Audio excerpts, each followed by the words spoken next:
भारतीय परिषद अधिनियम 1861। 1861 के अधिनियम द्वारा भारत में संवैधानिक विकास का सूत्रपात किया गया। इस कानून द्वारा अंग्रेजों ने ऐसी नीति प्रारंभ की जिसे सहयोग की नीति या उदार निरंकुशता की संज्ञा से अभिहित किया जाता है, क्योंकि इसके माध्यम से सर्वप्रथम भारतीयों को शासन में भागीदार बनाने का प्रयत्न किया गया। इस अधिनियम के माध्यम से अधोलिखित व्यवस्थाएं की गई थीं। गवर्नर जनरल को विधायी कार्यों हेतु नए प्रांत के निर्माण का तथा नवनिर्मित प्रांत के गवर्नर या लेफ्टिनेंट गवर्नर को नियुक्त करने का अधिकार दिया गया। उसे किसी प्रांत, प्रेसिडेंसी या अन्य किसी क्षेत्र को विभाजित करने अथवा उसकी सीमा में परिवर्तन का अधिकार प्रदान किया गया।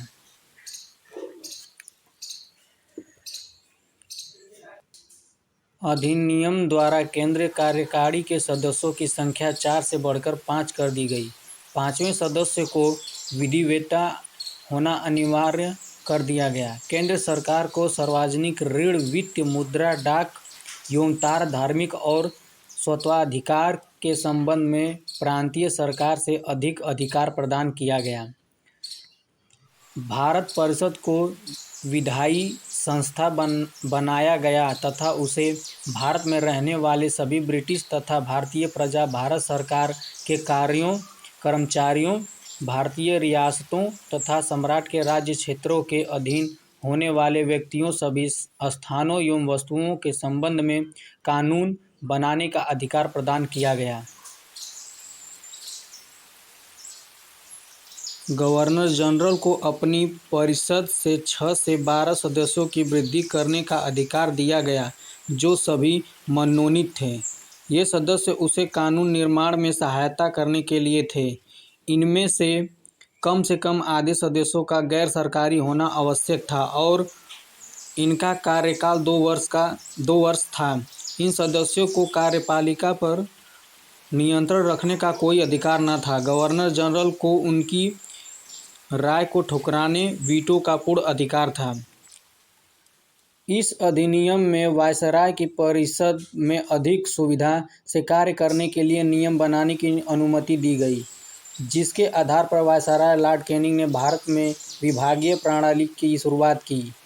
कैनिंग ने विभिन्न विभाग सदस्यों को दिए गए, जो उस विभाग के प्रशासन के लिए उत्तरदायी होता था। इस प्रकार भारत में मंत्रिमंडलीय व्यवस्था की नींव पड़ी।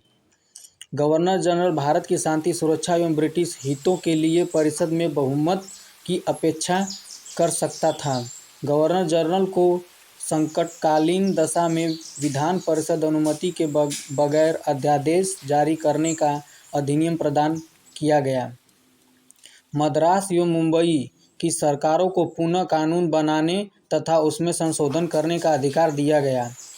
ध्यातव्य है कि प्रांतीय परिषदों द्वारा बनाया गया कानून गवर्नर जनरल की अनुमति के बाद ही वैधता को प्राप्त होता था। बाद में इसी एक्ट के अधीन बंगाल, उत्तरी पश्चिमी प्रांत एवं पंजाब में क्रमशः 1862, 1886 एवं 1897 ईस्वी में विधान परिषदों की स्थापना हुई।